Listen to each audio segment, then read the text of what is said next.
सभी को नमस्ते। मेरा नाम चानी चावड़ा है। परम श्रद्धेय बाबा जी और माता जी को नमन करते हुए मैं आपके समक्ष इंग्लिश की जो हमारी कंटेंट डेवलपमेंट की यात्रा है उसको संक्षिप्त में रखने जा रही हूँ। तो सर्वप्रथम 2009 में साधन भैया जी ने मुझे प्रेरित किया कि बेटा बच्चों के लिए थोड़ी पोएम लिखो, है ना। अभी जो पोएम्स है उसमें इमोशनल बातें तो बहुत होती है, लेकिन मूल्य की या संबंध की सही सही पहचान नहीं हो पाती है। तो उन्होंने बोला कि इस तरह की पोएम्स लिखो जो मूल्य आधारित भी हो और उसमें नियंत्रण भी हो भाव पे। इस तरह मेरा लेखन शुरू हुआ और साथ में उन्होंने कहा कि इंग्लिश में बच्चे बहुत सारी चीज़ें समझ तो पाते हैं लेकिन बोल नहीं पाते हैं। तो आप general information based conversation develop करो कि जो बात बच्चा समझ पा रहा है उसको सरल शब्दों में बोल भी पाए। इससे उसका भी विश्वास बढ़ेगा और पेरेंट्स को भी लगेगा कि जिस भाषा में वो जो बात को समझ रहा है उसको व्यक्त कर पा रहा है। इस तरह ये दो चीज़ पे काम शुरू किया और जब विद्यालय 2011 में खुला तो ये कुछ पूर्व तैयारी पहले से थी। बाबा जी का ये मार्गदर्शन था कि बेटा भाषा में तो समानता नहीं हो सकती लेकिन भाव में हो सकती है। तो जब भी हम कोई बात लिखेंगे हम एक ही भाव को अनेक भाषा में दे सकते हैं क्योंकि नियम बदलते नहीं हैं। इसको ध्यान में रखते हुए हमने अपना पूरा कंटेंट डेवलप किया और साथ ही साथ विद्यालय का चेतना विकास मूल्य शिक्षा का के साथ संबोधन सहयोग आज्ञा पालन नियंत्रण को पुष्ट करने वाले भाग को हमारे सभी एक्सरसाइजेस में जोड़ा। तो ये हमारा मूल आधार था। अब इस यात्रा में कैसे कैसे बहनें जुड़ती गई और उनके आने से क्या क्या समृद्धि हुई हमारी, उसको मैं एक बार रख देती हूँ एज अ टाइमलाइन।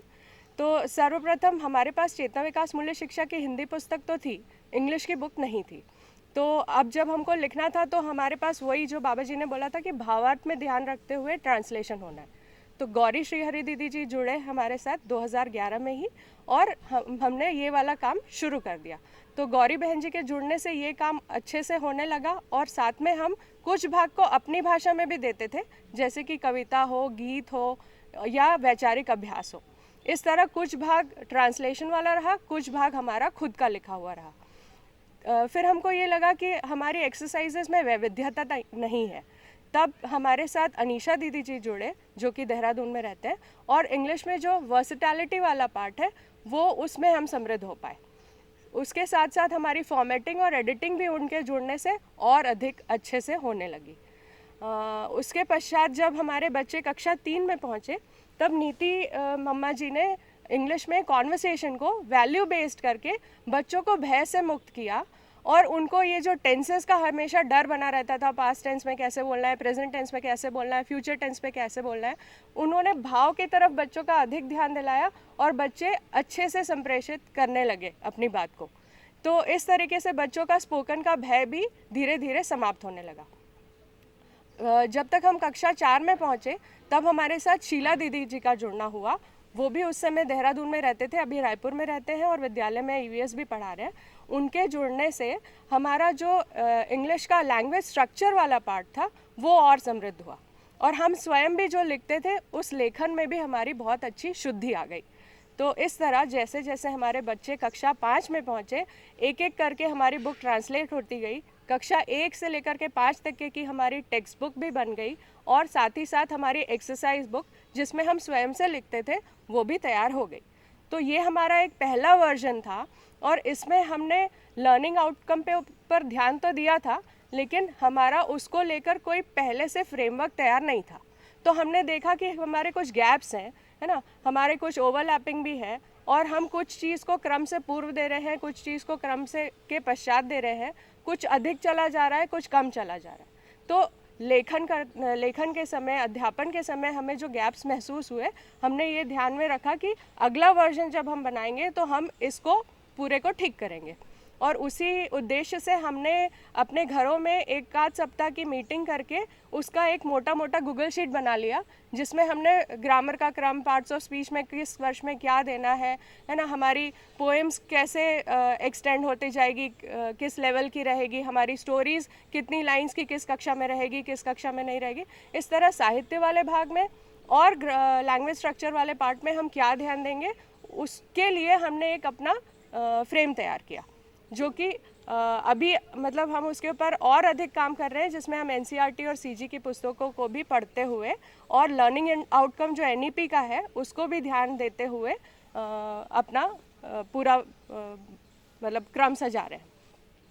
इस दौरान जब हमारे बच्चे मतलब 2 वर्ष पूर्व हमारे स्कूल में रचिता बेटा जी और पुनीता बहन जी, ये 2 अध्यापिका जी का जुड़ना हुआ। उसके पूर्व हमारे पास उतनी सारे इंग्लिश टीचर्स नहीं थे। कुछ बहनें थी जो कुछ समय के लिए थे, निधि बहन जी थे, नीति मम्मा जी थे, कुछ समय सविता बहन जी ने भी पढ़ाया। पर ये पुनीता बहन जी और रचिता बेटा जी के आने से हमको एक निरंतर पढ़ाने वाली टीचर मिल गई, है ना, जिससे हमारा थोड़ा लोड भी कम हुआ और हमको बहुत खुशहाली है कि उन्होंने पहले पूरे भाग को अच्छे से समझा कि सीवीएमएस बेस्ड इंग्लिश हमको देना कैसे है ना, कैसे हम चेतना विकास मूल्य शिक्षा को भी पुष्ट करें और साथ ही साथ बच्चे को भाषा पे भी पकड़ हो जाए। तो उन बातों को तो वो बहनें रखेंगी ही अपनी प्रस्तुति में। इस तरह हमारी टीम धीरे धीरे ग्रेजुअली बढ़ी, है ना, किसी की किसी चीज़ में विशेषता थी, किसी की किसी चीज़ में थी, और उसी तरह हमारे लैंग्वेज में भी हम जो जो भाग को देना चाहते थे और बाबा जी से हमको जो मार्गदर्शन मिला था उसको हम कैसे कैसे क्रियान्वित करेंगे, उसके ऊपर बहुत सुंदर तरीके से काम हुआ। मतलब हमारा जो तालमेल है वही हमारी खुशहाली है, जो हमको बच्चों को पढ़ाते समय एकदम प्रत्यक्ष दिखता है कि जितना हमने उस बात को सोचा रहता है, आपस में चर्चा की रहती है, जितनी हमारी स्पष्टता होती है वही बच्चों तक पहुंचता है। तो हमारा आपस में जो संबंध है वो भी बच्चों तक पहुंचता है, सारी विद्यालय की बहनों के साथ में भी, कंटेंट डेवलपमेंट की टीम के बहनों के साथ में भी। इस तरह हमारा भाग बच्चों तक पहुंच पाता है। साथ ही अभी हम इस तरीके से ध्यान दे रहे हैं कि इंग्लिश के ही कंटेंट को हम कैसे 2 भाग में पहुंचा पाए, ताकि एक भाग में साहित्य वाले पार्ट को एड्रेस कर सके और दूसरे भाग में हम जो उसका इन्फॉर्मेशन वाला पार्ट है, जो एनवायरमेंटल साइंस वाला पार्ट है, उसको एड्रेस कर पाए। क्योंकि दोनों की नीड अलग अलग है और दोनों में हम स्किल भी अलग अलग डेवलप कर रहे हैं। एक तरफ इंग्लिश में हम लिसनिंग, स्पीकिंग, रीडिंग, राइटिंग की स्किल को डेवलप कर रहे हैं, ग्रामर की स्किल को डेवलप कर रहे हैं और साहित्य वाले भाग को उसमें एड्रेस कर रहे हैं। दूसरी तरफ ईवीएस में हम बच्चों की अवलोकन क्षमता को बढ़ा रहे हैं, बच्चों की वर्गीकरण करने की क्षमता को बढ़ा रहे हैं, बच्चों की विश्लेषण करने की क्षमता को बढ़ा रहे हैं। तो उस पर अधिक फोकस रहता है हमारा, और साथ ही साथ क्रिएटिविटी वाले पार्ट को जोड़ते हैं। तो ये जितने भी बिंदु पे मैंने अभी आपके साथ बात की, मेरी हर एक बहन जो जिस बिंदु के ऊपर अच्छे से काम की है उसको विस्तार से आपके समक्ष रखेंगे, है ना। तो आखिरी में बस यही कहना चाहती हूँ कि हम सब की सबसे अच्छी बात जो मुझे ये लगती है कि कोई भी बहन किसी भी काम को शुरू करे, पूरा हम सब मिलके उसको करते हैं, ताकि बच्चों तक जो चीज़ पहुँचे वो एकदम पूर्ण हो, उसमें कोई त्रुटि ना हो। तो इसको इंश्योर करना हम सबका एक सम्मिलित प्रयास रहता है। बहुत बहुत धन्यवाद। अब मेरे बाद शीला दीदी जी व्याकरण के भाग को आपके समक्ष रखेंगे। Thank you.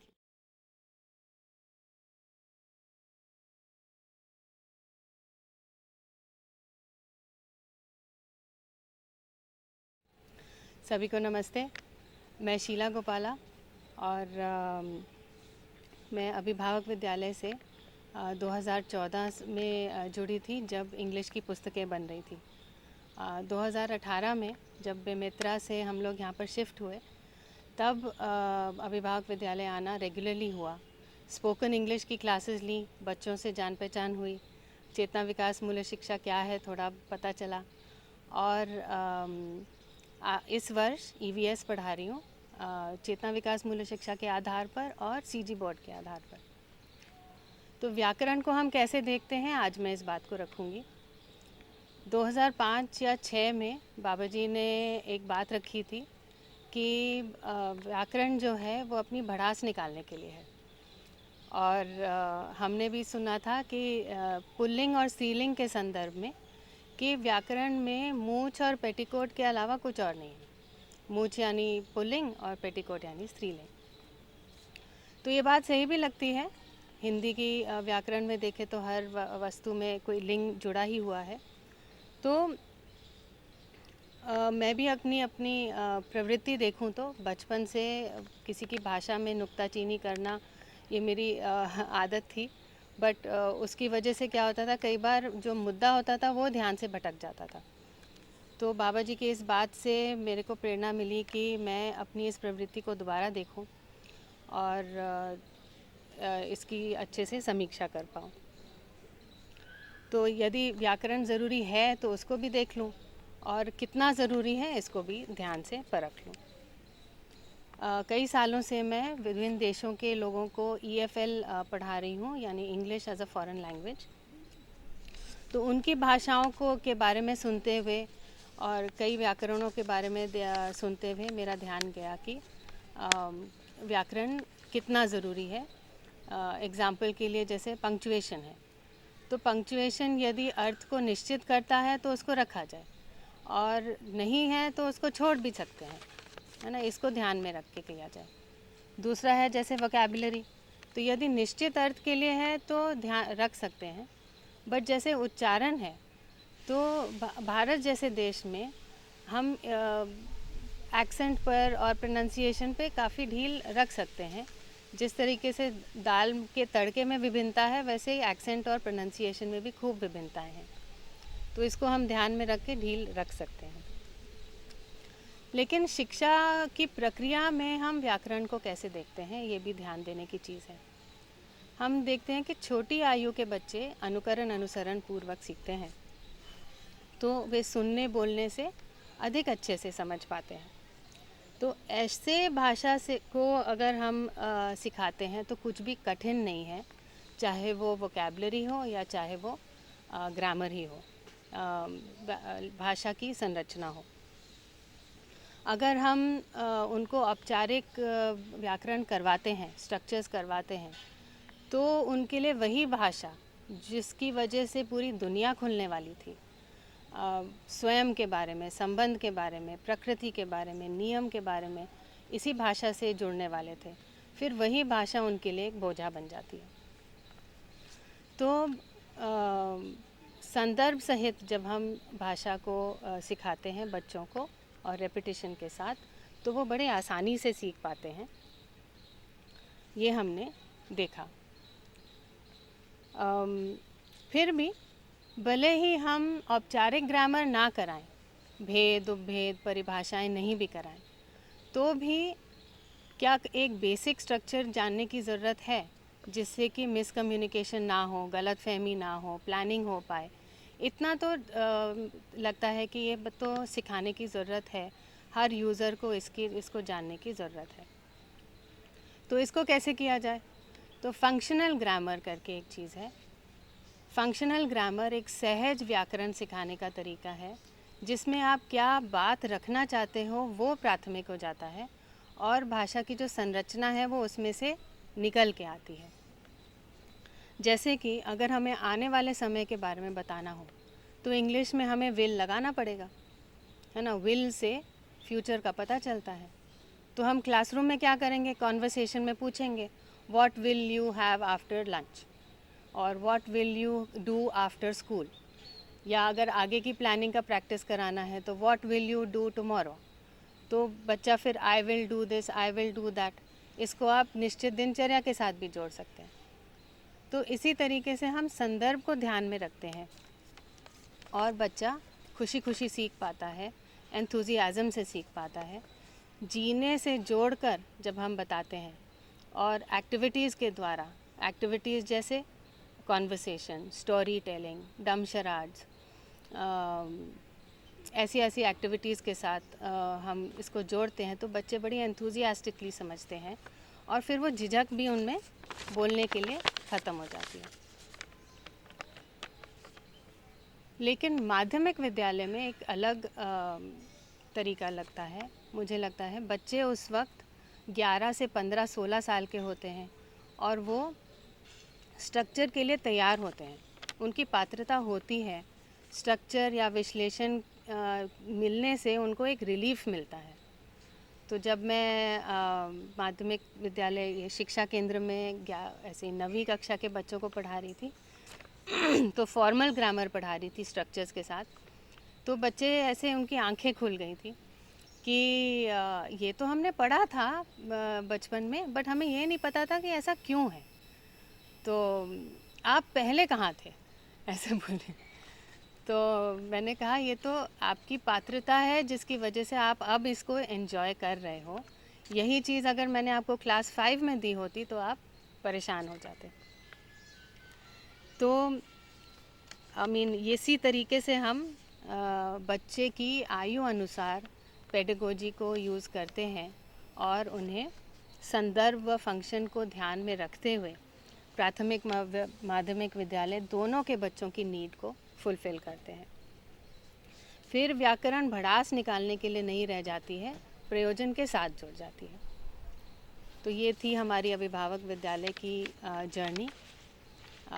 अभिभावक विद्यालय में 2 वर्ष से पढ़ा रही हूँ। कंटिन्यूसली बहनों से मिलकर चर्चाएं करके व्यवहारिक शिक्षा की बारीकियों के बारे में बात करते हुए, अभिभावकों के साथ CVMS पुस्तक की गोष्ठी के दौरान भी तो व्यवहारिक शिक्षा क्या है, इसका क्रम क्या है, ये अब काफ़ी क्लियर होने लग रहा है और इसकी वजह से मेरे अंदर कुछ धीरता का आभास होने लग रहा है। तो इसके लिए सबको बहुत बहुत धन्यवाद। अब हमारे साथ में रचिता बेटा जी हैं, वो अपने अनुभव आपके साथ शेयर करेंगे।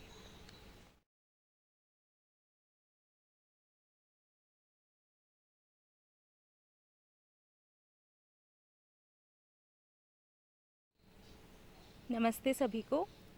मैं रचिता अग्रवाल रायपुर से। जीवन विद्या से जुड़ना विद्यालय के माध्यम से ही हुआ हमारा। जब अनंत भाई जी का एडमिशन विद्यालय में हुआ, मेरे भाई जी नर्सरी से लेकर 5th तक विद्यालय में ही पढ़े हैं। विद्यालय में हर साल सभी पेरेंट्स के लिए ओरिएंटेशंस और शिविर ऑर्गेनाइज किए जाते हैं ताकि सभी पेरेंट्स को विद्यालय का कॉन्सेप्ट समझ आए और किस विज़न से यहाँ पढ़ाया जाता है ये सभी पेरेंट्स को पता हो। तो मम्मा जी पापा जी शिविर अटेंड करते थे और फिर उन्होंने मुझे और मेरी सिस्टर को भी अटेंड करने बोला। तो 2013 में मैंने फर्स्ट शिविर अटेंड किया और शिविर के पहले दिन ही मुझे ऐसा लगा कि यही तो समझना है। फिर उसी क्रम में मैंने आगे ग्रेजुएशन के बाद अध्ययन किया और अध्ययन करते करते ही मेरा शिक्षा व्यवस्था में काम करने का मन बना। 2018 में मैंने विद्यालय ज्वाइन किया। विद्यालय में मैं इंग्लिश पढ़ाती हूँ, जिसमें हम CVMS इन इंग्लिश लैंग्वेज और English language based on CVMS दोनों पर ही फोकस करते हैं। सबसे इम्पॉर्टेंट पॉइंट जो है वो है कि हर चीज़ का पर्पस बताते हुए पढ़ाना। तो लैंग्वेज का पर्पस क्या है, हमें क्यों सीखनी है? तो लैंग्वेज का पर्पस है कि हमें किसी के साथ भी कम्युनिकेट करना है, अपने थॉट्स एक्सप्रेस करने हैं, किसी के थॉट्स समझने हैं, वास्तविकता को समझना है। तो इन सब के लिए लैंग्वेज ही माध्यम है। अब इंग्लिश लैंग्वेज क्यों सीखनी है? तो बच्चों से चर्चा करते वक्त वे खुद ही आंसर देते हैं कि उनसे बात करने के लिए जिन्हें हिंदी नहीं आती, क्योंकि 2 लोगों को बात करने के लिए एक कॉमन लैंग्वेज की समझ ज़रूरी है। साथ ही हम कभी फ़ॉरेन जाएंगे तो हमें इंग्लिश लैंग्वेज आनी चाहिए। इस तरह से बच्चे इंग्लिश लैंग्वेज का सही इवैल्यूएशन कर पाते हैं। उन तक ये गलत मैसेज नहीं जाता कि इंग्लिश कोई विशेष चीज़ है। इस तरह से सभी बच्चे खुश होकर इंग्लिश लैंग्वेज सीखना चाहते हैं। उसके बाद लैंग्वेज सीखने के लिए 4 स्किल्स हैं: listening, speaking, reading and writing. सभी पर फोकस किया जाता है। लिसनिंग एंड स्पीकिंग में हम बच्चों को फोनिक्स और प्रोनाउंसिएशन पर ध्यान दिलाते हैं कि बच्चे हर साउंड को क्लियरली सुने, हर वर्ड को सही प्रोनाउंस करें। रीडिंग में बच्चों को रीडिंग करवाते वक्त ये फोकस कराया जाता है कि आप अर्थ को समझिए। रीडिंग करके हमें अर्थ को समझना है, वास्तविकता को समझना है, यही रीडिंग का पर्पस है। राइटिंग भी हम अपनी बातों को एक्सप्रेस करने के लिए सीखें। इस तरह से हर बात का पर्पस बताते हुए बच्चों को प्रैक्टिस कराई जाती है। पर्पस पता होने से हर चीज़ को बच्चे कनेक्ट कर पाते हैं कि उनके लिए उस चीज़ को सीखना लाइफ में क्यों ज़रूरी है। जैसे कर्सिव राइटिंग प्रैक्टिस कराते वक्त क्लास 1 के एक स्टूडेंट ने मुझसे कहा, अध्यापिका जी लेटर राइटिंग प्रैक्टिस करना बहुत बोरिंग है। तो मैंने उनसे चर्चा की कि आगे जाके आपको सेंटेंसेस लिखने हैं। सेंटेंसेस लिखने के लिए वर्ड्स लिखने आने चाहिए और हर एक वर्ड को लिखने के लिए एक एक लेटर आपको लिखना आना चाहिए। और आज आप जिसकी प्रैक्टिस कर रहे हो वो आपको आगे फिर काम आएगा। तो इस तरह से बच्चे जब पर्पस समझते हैं तो खुश होकर प्रैक्टिस करते हैं। हम समय समय पर क्लास टेस्ट भी लेते हैं। बच्चे बिना डरे टेस्ट देते हैं, क्योंकि टेस्ट लेते वक्त भी उनसे चर्चाएं होती हैं कि टेस्ट का पर्पस क्या है। अगर स्पेलिंग का टेस्ट है सपोज़, या वर्ड मीनिंग्स का टेस्ट है, तो उसका पर्पस केवल इतना है कि हमें सारी स्पेलिंग्स सही आती है कि नहीं, हमें वर्ड्स की मीनिंग पता है कि नहीं, ये सेल्फ इवैल्यूएशन के लिए है। हम ना ही क्लास टेस्ट के कोई मार्क्स देते हैं, ना ही बच्चों की परफॉर्मेंस आपस में कंपेयर करते हैं। हमें केवल इतना जांचना है कि हमें कितना आता है और कितना नहीं, और जहाँ हमसे गलती होगी उसको हम ठीक कर लेंगे। तो इस तरह से जब पर्पस क्लियर होता है तो बच्चे बिना डरे टेस्ट देते हैं, कोई फियर नहीं रहता टेस्ट को लेकर। दूसरी चीज़ जो बहुत इम्पॉर्टेंट है कि जो बच्चे जो क्लास जिस लेवल पर हैं उन्हें वहाँ से आगे लेकर जाना।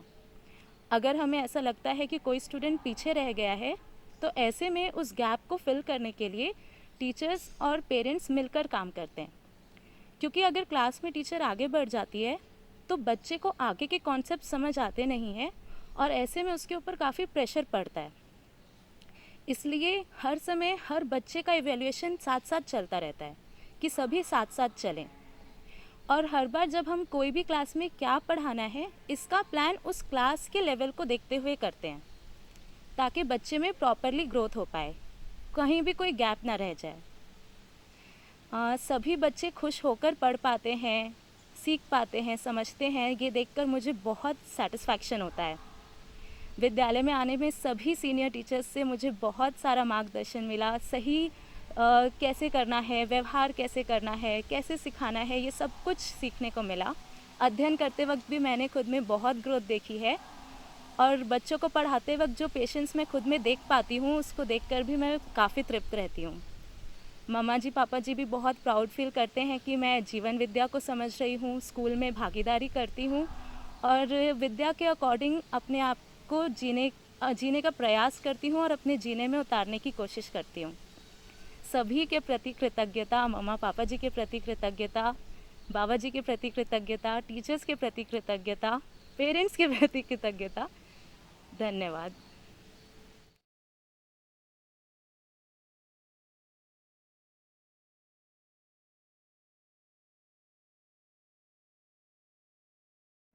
सभी को नमस्ते। मैं पुनीता चावड़ा। मेरा पहला परिचय शिविर IIIT हैदराबाद से गणेश बागरिया जी का हुआ। फिर मैंने अध्ययन शिविर अनीता दीदी के यहाँ से किया। मैंने शिविर इसीलिए किया क्योंकि मुझे विद्यालय ज्वाइन करना था। मैंने 3 दिन की जिम्मेदारी लेते हुए विद्यालय ज्वाइन किया और मैंने यहाँ इंग्लिश स्किल की जिम्मेदारी ली है। मैं यहाँ क्लास 3, 4, 5 को पढ़ाती हूँ। CVMS हमारा मेन फोकस्ड कंटेंट है, क्योंकि मूल्य शिक्षा से ही मानवीय चेतना डेवलप होती है। मूल्य शिक्षा से ही बच्चा मानव के साथ व शेष प्रकृति के साथ न्याय, धर्म, सत्य पूर्वक जीने की योग्यता प्राप्त करता है। विद्यालय में मैं पढ़ाते समय listening, speaking, reading, writing, grammar पर पूरा ध्यान देती हूँ और खूब रिपीटेशन और रिवीजन करवाती हूँ, क्योंकि मुझे लगता है बहुत ही अनिवार्य टीचिंग प्रोसेस है। चैप्टर पढ़ाते समय मैं ग्रामर को भी आइडेंटिफाई करवाती हूँ। बच्चे पार्ट्स ऑफ स्पीच, टेंसेस वगैरह आइडेंटिफाई करते हैं और खुश भी होते हैं कि वो कर पा रहे हैं। फिर then we have same CVMS book for of English as well as in Hindi. तो जब मैंने विद्यालय ज्वाइन किया तब मैंने देखा चानी अध्यापिका जी पैरेलल रीडिंग करवा रहे हैं। ये देखकर मुझे बहुत ही खुशी हुई, क्योंकि बच्चे कितनी आसानी से समझ पा रहे थे। फिर बाबा जी का मार्गदर्शन भी रहा है कि बच्चों को ऐसी शिक्षा दी जाए कि आगे उनको जिस भी विद्यालय में एडमिशन लेना हो आसानी से मिल जाए। तो लर्निंग आउटकम्स पे हमारा पूरा ध्यान रहा। इसका परिणाम भी बहुत अच्छा आया। पिछले वर्ष जब बच्चों ने बोर्ड की एग्जाम्स दी तो तब almost half of the year हो चुका था, बुक्स भी नहीं आई थी, एग्जामिनेशन बोर्ड्स की एग्जामिनेशन की डिक्लेरेशन भी हो गई थी, फिर भी बच्चों के A++ मार्क्स आए। तो आगे बच्चों बाबा जी का ये भी मार्गदर्शन रहा कि बच्चों को क्लास 5th तक सीधा सीधा दिया जाए और 6th से सीधा व टेढ़ा यानी करंट एजुकेशन के साथ दिया जाए ताकि बच्चा सही और गलत की समीक्षा आसानी से कर पाए। 4, 5 व सात्विक चाप पर ध्यान देना है। तो जिन बच्चों के घर में सीधी सीधी बातें होती हैं वे बच्चे जल्द समीक्षा कर पाते हैं, इसलिए हम पेरेंट्स से भी आग्रह करते हैं कि वे परिचय शिविर फिर अध्ययन शिविर जरूर करें। 5वीं तक बच्चा सच्चाई को पढ़ता है और समीक्षा करने योग्य हो जाता है। इसको मैंने जांचा है। सीजी की इंग्लिश बुक पढ़ाते समय जब भी चैप्टर इमेजिनरी वाला चैप्टर पढ़ाना पड़ता था तो बच्चे समझ पाते थे कि यह वास्तविकता नहीं है। वैसे ही सीजी की बुक में कंपैरिजन वाले चैप्टर्स भी आए, इसको भी बच्चे आसानी से समझ पाए और सही व्यवहार कैसे करना है ये उनको पता होता था। और फिर विद्यालय ज्वाइनिंग के समय हमें धीरता पर बहुत ही ध्यान दिलाया गया।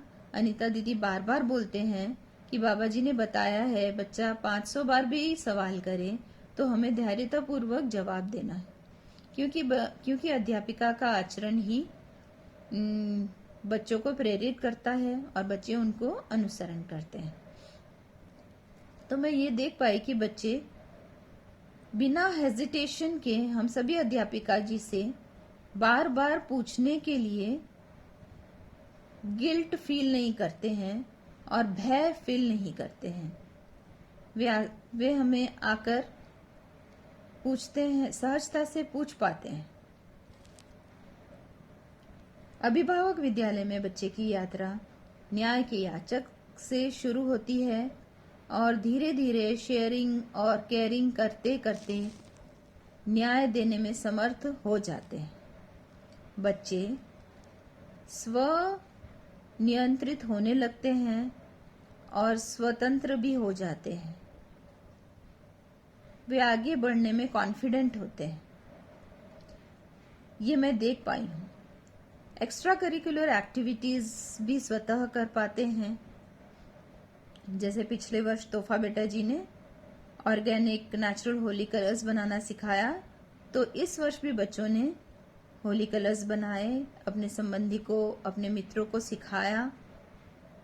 तो बच्चे अनुसरण से स्वनियंत्रित होकर स्वतंत्र फील करते हैं और जीने में उतारते हैं।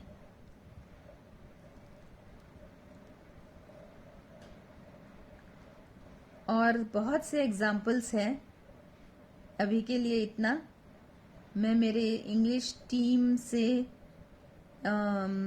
शीला दीदी, अनीशा दीदी, चानी दीदी, रचिता बेटा जी का धन्यवाद कहना चाहूँगी, जो समय समय पर मुझे हेल्प करते हैं। मैं अनीता दीदी, मीना भाभी और सभी मेरी बहनों का भी धन्यवाद करना चाहूँगी। उन्होंने मुझे बहुत अच्छे से गाइड किया है। मैं अभिभावकों का भी धन्यवाद करना चाहूँगी, क्योंकि वो बच्चों का खूब ध्यान देते हैं, बच्चों पर खूब ध्यान देते हैं।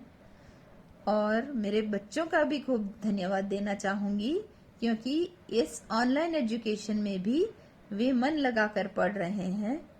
जब वे पुनीता अध्यापिका जी बोलते हैं तो मैं बहुत ही खुश होती हूँ, और जब मैं घर लौटती हूँ तो एक खुश मन के साथ लौटती हूँ और लगता है कि मैं कुछ सार्थक कर पा रही हूँ। धन्यवाद।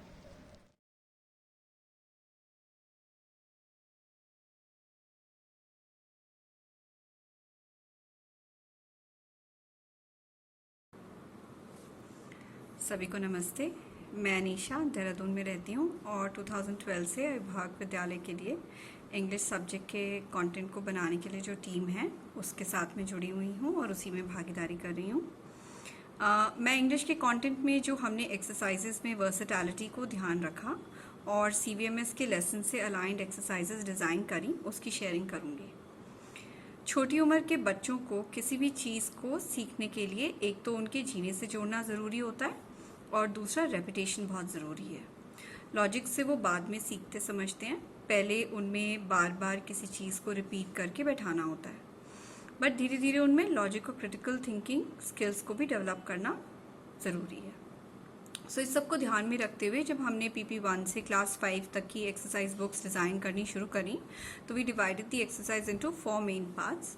1, exercises which were related to the comprehension of the lesson, like fill in the blanks, short answers, one word answers, long answers, and then 2, vocabulary related, जिसमें एकदम छोटे में sight words वगैरह का repetition in various forms, understanding the meaning of the words, spellings, making sentences, then in the later classes 4th and 5th में crosswords, word search वगैरह, and then 3rd is language skills, जो कि हमने functional grammar के रूप में दी, जिसके बारे में शीला दी डिटेल में बात करेंगी ही।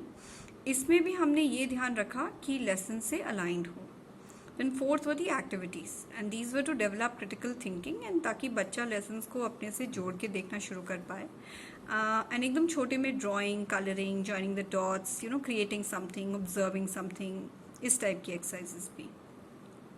कुछ और मेन बातें जिनका हमने ध्यान रखा हमारी एक्सरसाइजेस में, वो थी 4 शिष्टताएं: संबोधन, सहयोग, नियंत्रण और आज्ञा पालन। वी मेड श्योर कि हमारी एक्सरसाइजेस में वो अलग अलग तरीके से आए, ताकि बच्चे का ध्यान आकर्षण भी हो और धीरे धीरे रिपीटेडली हर लेसन में थोड़ा थोड़ा जाने से वो उसके जहन में बैठने लगे। एक्सरसाइज में ये ध्यान रखना कि किसी भी प्रकार का स्टीरियोटाइप ना जाए, जैसे कि ये काम सिर्फ लड़के कर सकते हैं, ये सिर्फ लड़कियां कर सकती हैं, माँ सिर्फ किचन में काम करती हैं, फादर बाहर जाके काम करते हैं, है ना। रिलीजन के बारे में, जेंडर के बारे में, कल्चर के बारे में अगर जाए भी तो ऐसा कि it sounds like information about that place rather than comparing या भेदभाव वाला एंगल हो उसमें। और फिर ये ध्यान रखना कि एक्सरसाइज में जो हम एग्जाम्पल्स दे रहे हैं उनमें कुछ ना कुछ बात ऐसी हो कि हम प्रकृति के साथ कैसे पूरक हो सकते हैं। इसके अलावा एक काम जिस पे मैं व्यक्तिगत रूप पे काम करती रही वो था फॉर्मेटिंग करना और फोटोज़ और इलास्ट्रेशंस डालना हमारी टेक्स्ट बुक्स में और एक्सरसाइज बुक्स में। इनको हमें अलग अलग जगह से ढूंढना पड़ता था, तो अकॉर्डिंगली ढूंढना, लेसन के अकॉर्डिंग ढूंढना। दिस गोज़ विदाउट सेइंग कि children get attracted to colours and pictures and illustrations, plus चित्रों से किसी भी टॉपिक की स्पष्टता बढ़ती है, ये हम सब अपने में भी देख ही पाते हैं। और चित्रों का बहुत बड़ा रोल है हमारी अंडरस्टैंडिंग में। So while finding photos and making the illustrations we made sure, and I am specifying we over here, क्योंकि हम लोग सब इकट्ठे ही काम करते थे। जितना भी हमने लिखन का काम किया, चाहे फ़ोटोज़ सिलेक्ट करने का, चाहे कुछ भी चीज़ फाइनल करने का, सो इवन तो फॉर्मेटिंग एंड डिज़ाइनिंग मेरा काम होता था, फिर भी फाइनली तो सब मिलके ही इसको देखते हैं, अप्रूव करते हैं। और जब तक पूरी टीम की नज़र से नहीं गुजर जाती कोई चीज़ और अप्रूवल नहीं हो जाता तो हम आगे नहीं बढ़ते हैं, चाहे क्लास में डिलीवर करने में 2-3 दिन लेट क्यों ना हो जाए। अच्छा, इनको सिलेक्ट करने का भी एक क्राइटेरिया रहा है, जैसे फ़ोटोज़ में कुछ भी निरर्थक ना जा रहा हो, फ़ोटोज़ में सब सामान्य वातावरण दिखे, सामान्य सुविधा दिखे, है ना। जैसे अगर माँ ने कोई साड़ी पहनी है तो उसका मटेरियल क्या है, बहुत ऑस्टेंटेशियस तो नहीं लग रहा कुछ भी। They should be suitable for children from all backgrounds, rural and urban, जिससे कम से कम निरर्थक एस्पिरेशंस जाएँ और सार्थक एस्पिरेशंस बने, हीन भावना ना जाए, द्वेष के भाव ना उठे, है ना। अगर संबंध, सहयोग, नियंत्रण, आज्ञा पालन को किसी तरह से संप्रेषित कर पा रही हैं चित्र, तो फिर उनको यूज़ करना, इसका हम लोगों ने काफ़ी ध्यान रखा। तो ये 2 बातें थी अबाउट व्हाट, मतलब ये जो हमने डिज़ाइनिंग और फॉर्मेटिंग का काम किया, और बाकी जो थी वो हमारी एक्सरसाइजेस के बारे में थी। Basically every child learns differently and also every child expresses differently. So इतनी वैरायटी हो कि हर बच्चा लेसन भी समझ पाए, वोकैबुलरी भी बढ़े, उसकी भाषा पे भी पकड़ अच्छी होती रहे, और जो भी वो लेसन्स में पढ़ रहा है, समझ रहा है, उसे अपने जीने से जोड़ पाए, बच्चे में अपनी बात को ठीक से एक्सप्रेस करने की स्किल्स डेवलप हों, और धीरे धीरे लॉजिक, रीजनिंग और क्रिटिकल थिंकिंग का बेस बनना भी शुरू हो। इस पूरे प्रोसेस में आई थिंक हमारी अचीवमेंट ये रही कि हमारा अध्ययन खूब हुआ और हमारे संबंध बहुत मजबूत हुए। इसके साथ मैं अपनी बात को विराम देती हूँ। Thank you so much for listening to me. Thank you.